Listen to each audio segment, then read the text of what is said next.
إن الحمد لله نحمده ونستعينه ونستغفره ونؤمن بتوكل عليه ونعوذ بالله من شرور أنفسنا ومن سيئات أعمالنا من يهده الله فلا مضل له ومن يضلل فلا هادي له أما بعد. One of the many points of propaganda being pushed against Muslims nowadays is this idea that Muslims are anti-Semitic, that Muslims hate Jews and they're trying to exterminate the Jews from the Middle East. This is a lie, right? This is a flat-out lie.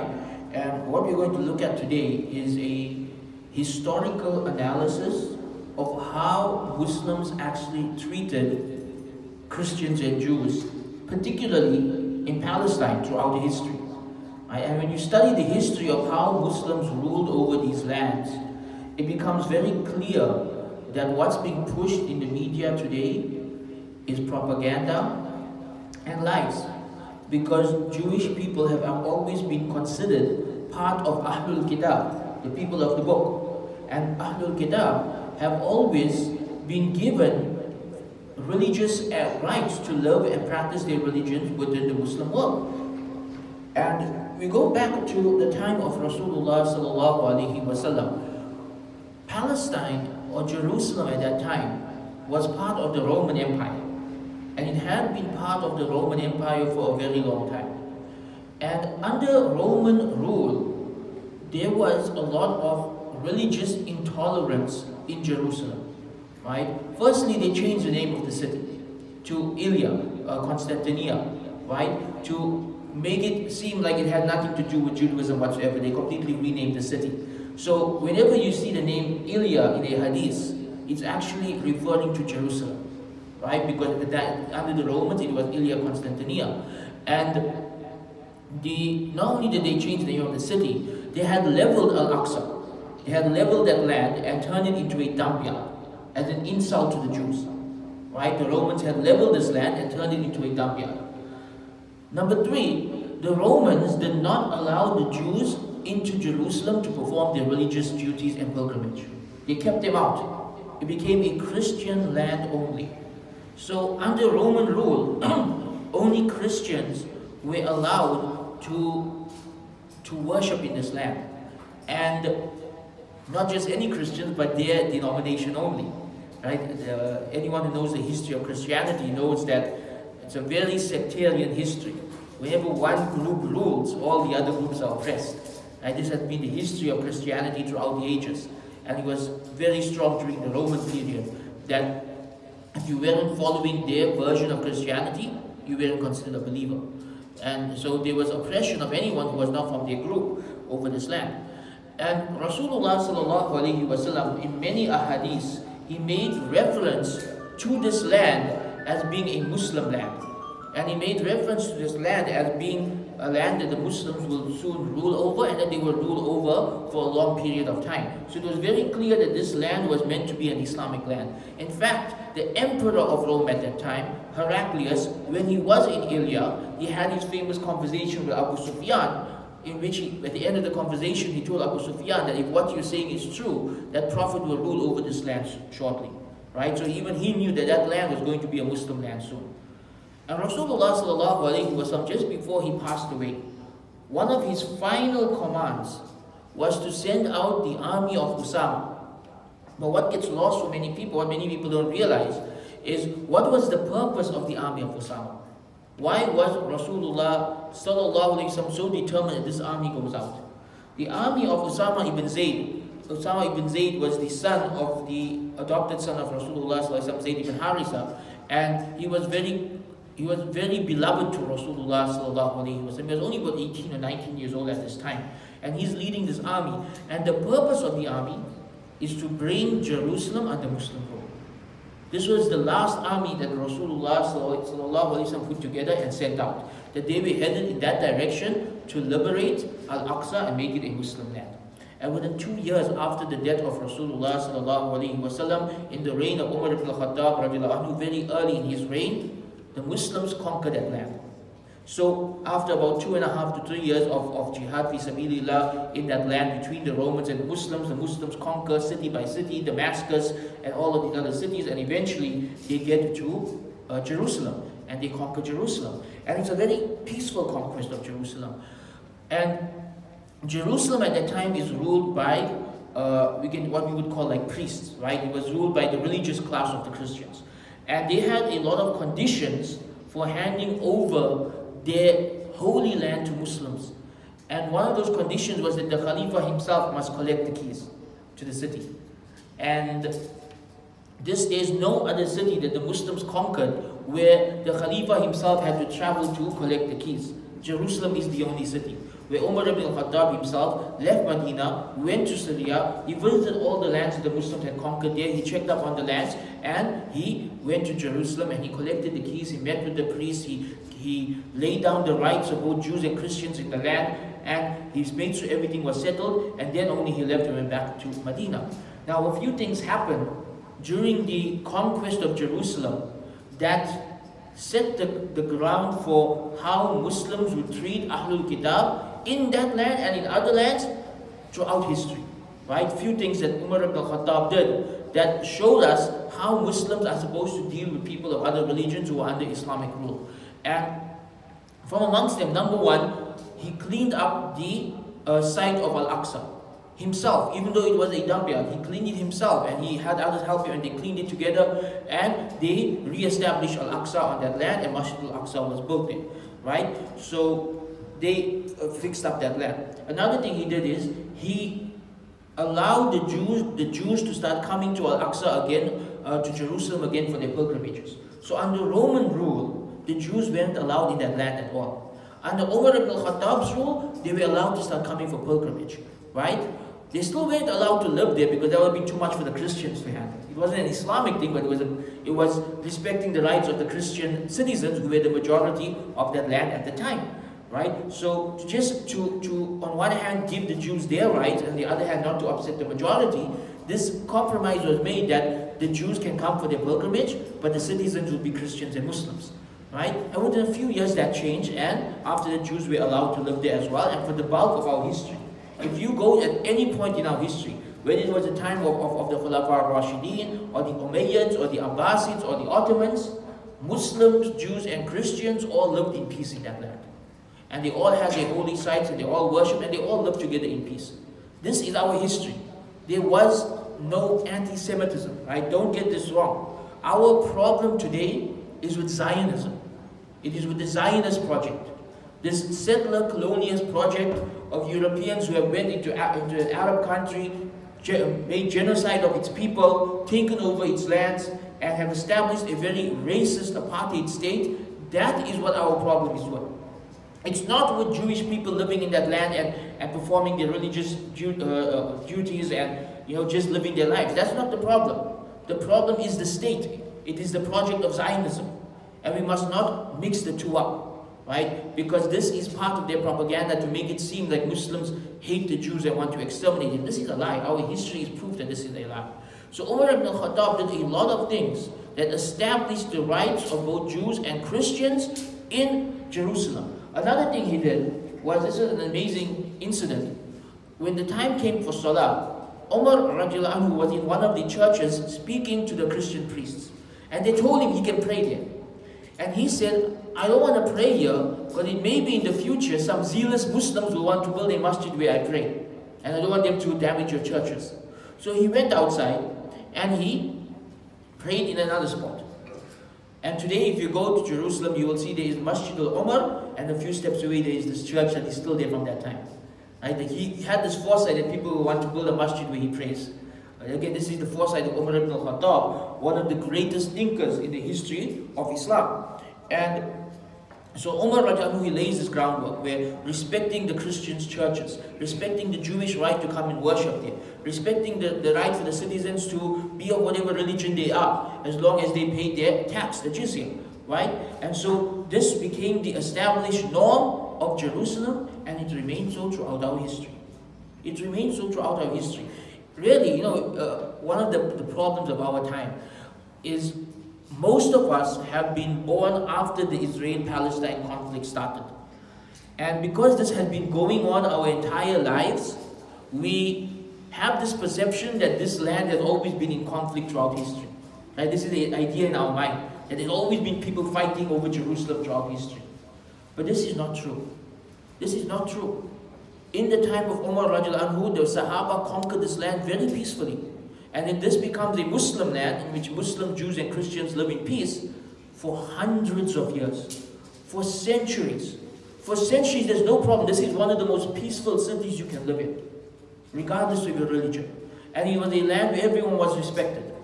And there's only one other point in our history where there was actual conflict in that land. Right? But because we mix everything together, we just think that there's wars and conflicts all the time. But no, in 1,400 years, there have only been 2 points in history where there's conflict in that land. And the problem is we only talk about these 2 points in history, so we think that this is the entire history. But this is less than 150 years out of 1,400 years. It's like not even 10% of the history of that land. So don't have a wrong idea about how the land of Jerusalem is. For the bulk of its history, whenever Muslims ruled it, there was peace, there was freedom of religion, there was this respect for others, and everyone had their rights.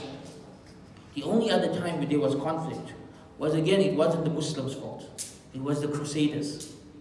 And who were the Crusaders?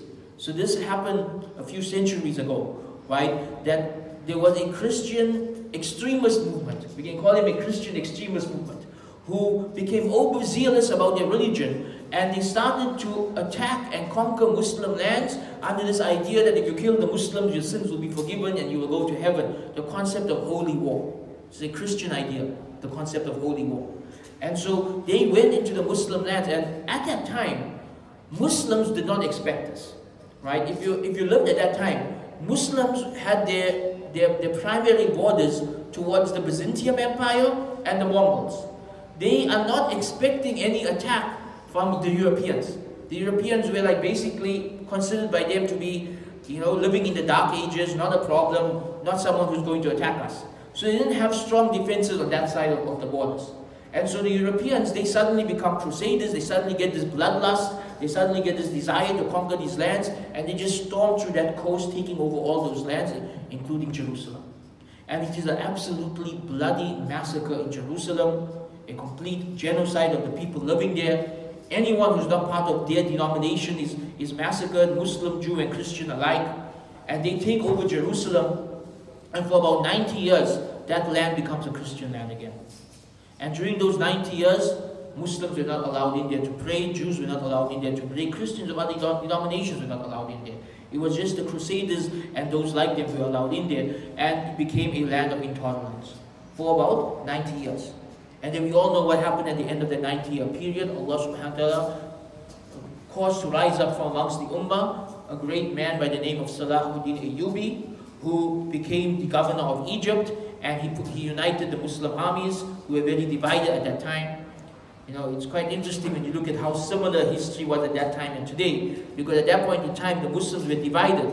Egypt had one ruler, Damascus had a different ruler. The different parts were divided into all these small mini kingdoms that were fighting each other.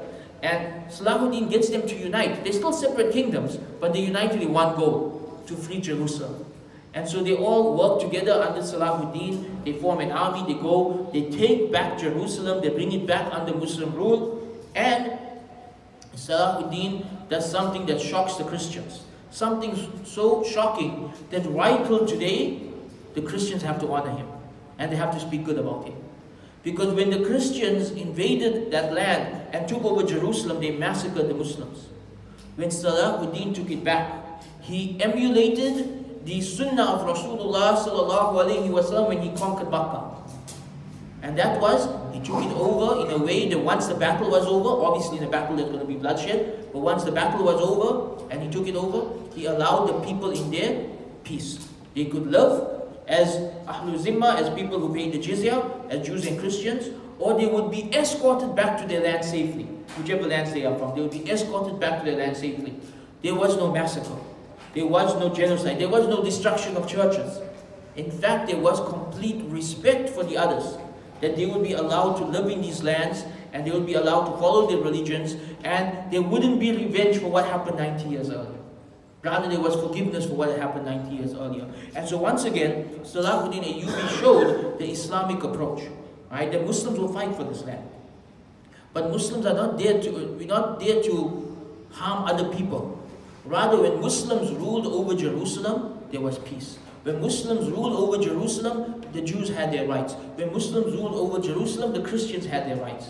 And it's only at these 2 points in history where others took over that these wars happen and this conflict happens and this injustice happens. So this is a misunderstanding that is being promoted, and we need to understand that in Islam, our problem today is with the Zionist state. Our problem today is with these racist apartheid rulers who are killing Muslims in a brutal manner. Our problem is not with the people who follow that religion itself, right? That they are Ahlul Kitab. It's not the religion, it is the Zionist project that is our problem, and we should not allow this propaganda to affect how we view these topics. Wa akhiru da'wana and alhamdulillahi rabbil alamin.